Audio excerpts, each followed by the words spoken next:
Hey everyone, today we're going to look at how to create a Firebase admin panel or a GUI for basic CRUD operations and more in just 4 simple steps.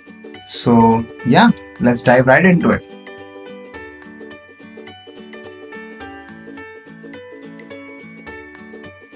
So step 1 is you need to connect your Drona HQ to your Firebase project app, and to do that you need to use the Google Cloud Console. So head over to the console section and go to the connector subsection over here. Once it loads up, you have to click the add connector button over here and choose the REST API option. You will get this pop-up screen where it will ask you a bunch of information. Just fill in all the categories. For example, write Firebase over here and write in some appropriate description. You can choose an icon if you feel like it. And yeah, so go ahead, fill up all these stuffs, and you need to also head over to Google Cloud Developers Console and get your client ID and client key, which will be required in configuring all of these fields. You also need to create a credential screen and an OAuth consent screen. Once you set all of that up, you will be good to go. And if all goes well, you will get this Firebase connector over here. You won't be able to see these APIs because you wouldn't have added any, but hopefully in the connector section you will get this Firebase connector API. So in case you're confused about this, I have made a dedicated video for this process. It's a simple process. Do check that out in the description if you're having troubles connecting your Firebase to Drona HQ. But yeah, that's about it.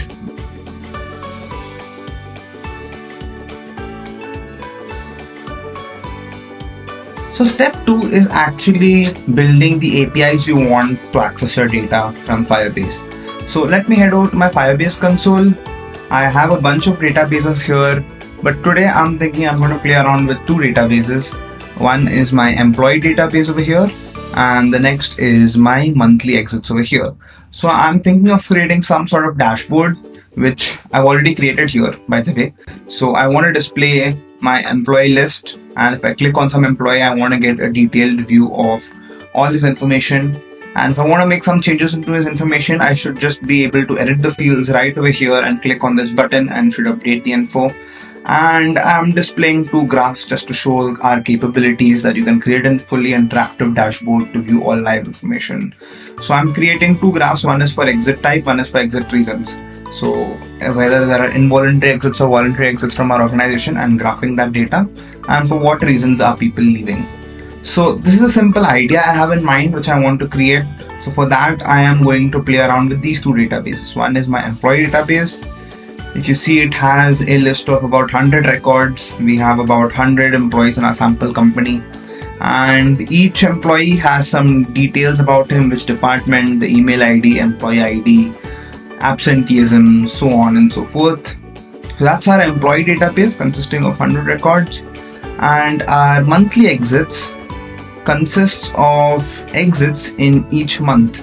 Like for example, for the month of Jan, there have been 0 involuntary exits, 2 voluntary exits, and those 2 voluntary exits were due to career growth reasons. So this is a monthly exits database I want, on which I'm going to create some graphs so that I can analyze what's happening. So yeah, again, purpose is to build APIs. So I need to build APIs to connect to these 2 databases. So how do I do that? First, let's check out our employee database. I just click on it.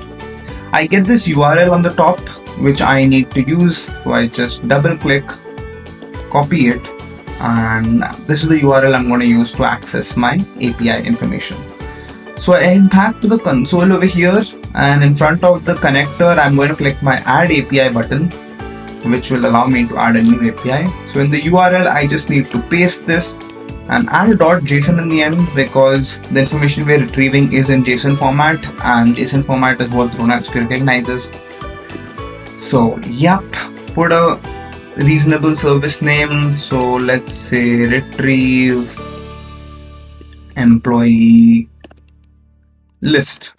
right? Because that's what we're doing. We're retrieving the list of employees via this URL by accessing our employee database. So for the method, when we're retrieving stuff, we use get. So that is good. Head to the authentication tab, select the default account over here.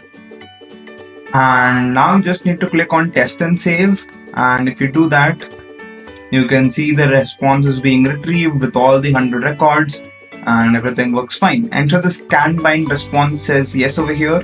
That means that DroneHQ can read your format and understand it properly.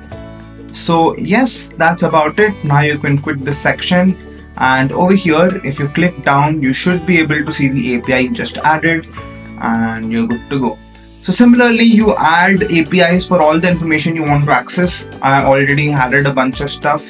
Let me show some of the APIs I've already added to show you how you need to configure it exactly. For example, if you want to fetch a single user detail, then in the URL, whatever you paste, instead of the user ID, you need to set it up as a path param or a variable so that you can configure it during runtime. To do that, you just need to enclose it in these curly braces. So I've enclosed my user ID as a variable inside curly braces, and inside path param, I can set this as a dynamic value, which means it's going to be set up during runtime, and as a mandatory value. That means I need it to be a compulsory value for the URL to work, right? Because if that's not the case, if I don't have a user ID, then it won't be able to fetch any user details. So that makes sense, and that's why I've set it up like that. So that's how you access a single user details. Rest is same, just put the service name and put the method as get, and that's it. But what if I want to write data or update data? For example, here I have a write user data API. So where I have a similar path param setup because I want to write to a particular user. But furthermore, in my request body, in the other tab, I actually have a JSON setup like this for what data I want to write. So here again, they've given the format here. You basically need to write the field you want to write the name of the field, and what value you want to write. You can either keep it static or you can keep it as dynamic. I've kept all dynamic values by enclosing it in double braces. So all of these are variables where if you scroll down, you can see this section here. I've kept all of these as dynamic, but I've not set it up as mandatory for any of them because in case the user doesn't mention anything, I don't want to update it. I want to leave it as the old value itself. So yes, one last thing I forgot to mention was the method. So when we're writing the data, we won't be using the get method. We'll be using either the put method or the patch method. So why we use these, you can refer to the Firebase doc, which I'll link. It's written over there. But basically the difference is if you put some data, it's going to replace all the existing data in your database. So for example, if I go here and if I put only the notes, then all my other fields will disappear and only the updated notes will be present. But if I use patch, then only the fields mentioned in the body will be updated and rest all will remain the same.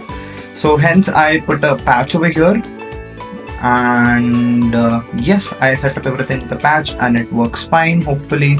Let me just quickly test and save it to verify it's working, and yeah, it seems to work fine. Awesome. So that's the process. You connect all your APIs, and once you have your APIs ready, you can proceed to the next step.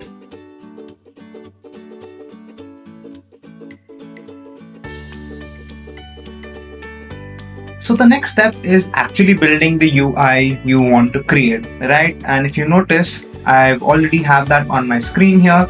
So this step is really pretty simple and straightforward. You just need to head to the control section here, search for all the controls you want, drag and drop it here. So for example, I've added two charts here in the left and right. Below I've added a table grid for displaying all the list of my employees. And on the right hand side, I've added a bunch of text boxes, numeric values, and other fields to display all the detailed information about one particular employee. So just search for all the controls here. If I type table, I can find table grid. Similarly, I can find my text input fields here. I can find my charts here. We have a very extensive list of controls. Everything can be accessed from the screen. So, yep. I also use layouts to make it responsive and look nice. So all these borders you see are part of layouts. If you want to know more about using layouts, I'll link a video in the description below, which will show you how to use layouts to make an amazing responsive design. But yes, that's pretty much it.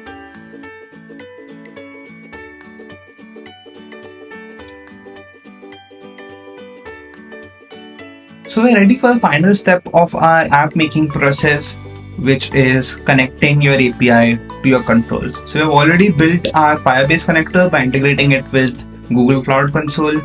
We've added all the APIs we need to access our data, and we've hopefully also built the UI we want. So the final step and all that's left to do is just connect these controls with the APIs we created previously. So let's see how to do exactly that. And I'm going to go to the control I want to connect. So say this table grid control. I just click on it, and I need to click this bind data section on the right hand side over there. I need to choose the connectors option because that's what we're doing, connecting our control with the Firebase connector, and click on select connector. Click on the connector you just created, so the Firebase connector in our case, and here you'll see a list of all APIs built. We've just built the retrieve employee list, so let's choose that and go ahead with it. Click on continue, give a good name. So I'm just going to keep it retrieve, not monthly, retrieve employee info list, maybe makes sense, whatever makes sense to you, and just click on test and finish. So awesome, we've done that. Now you need to select what keys you want to display in your table grid. So let's just display maybe the employee ID, employee name, gender, location, notes, position, salary, department. Choose everything that makes sense to you. Anything is fine. Just click on save, and once you get the formula saved successfully, toast below, you know that you're good to go. So that's pretty much it. Similarly, you need to connect all the APIs with your respective controls over here. I also have a hidden control over here. So for example, my employee, if you notice, let me quickly head back to our database. So my employee ID is starting from 0, but the actual ID starts from 1000. If you notice, 1000 is my employee ID, but Firebase indexes it by default from 0. So what I did was I created a hidden control to calculate the real ID which Firebase needs to access it. So for example, if it's 1000, I want it to be set to 0 so that I can access that respective URL. So I just go here, I go to my custom formula, and I do table grid.employee ID minus 1000. This has gotten undefined because I deleted it and redid the process, but just click table grid.employee ID and you should be good to go.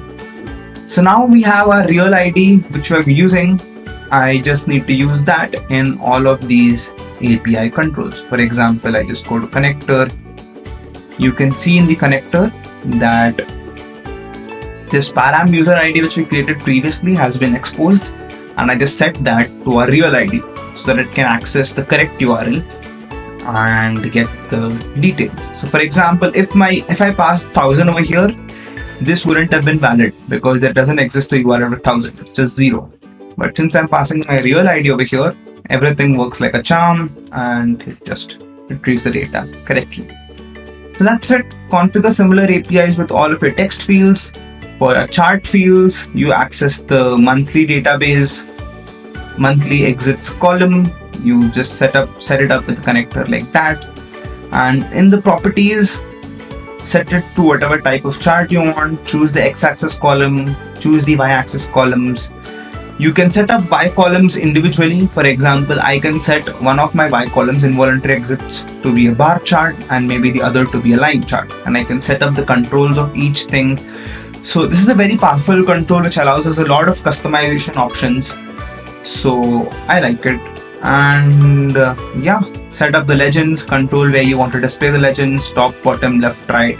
There are a lot of options you can explore, give some padding and whatnot. So yes, that's pretty much it. Once you've connected all of these controls with your API, you should be good to go. Let me quickly show you how I'm updating my information. So on this update button, I have added an action flow on the button click. So when you click the button, you need to go to the server side actions and choose custom API connectors and click continue. What do you want to do? We want to write our user data. So click continue. You need to set up all these fields. What field should be for user ID, what field should be for notes. So set it up with all these controls you've created over here so that the value can be updated accordingly. And if you see here to my existing control, I've already set it up with all the variables, and you just need to click test and finish. And after I update my details, I'm going to my success pop-up to display that everything has been done successfully. You can also put error handling over here in case there's some error. You can create an error pop-up and do that. I haven't done it for the purposes of this demo. But yes, that is pretty much it. Let me quickly preview and verify everything is working. And give it a minute to load.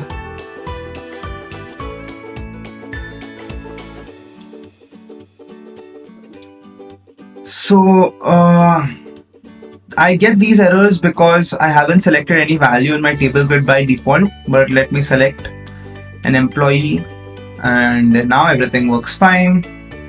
To fix that, you just need to go to the table grid properties and select a row by default. Let me see if I can quickly find it somewhere here. Properties, display, checkbox. Yeah, default selected row. Just put a value as 1. Select the first row by default, and yeah, now everything should work fine without any errors. So let me re-preview it.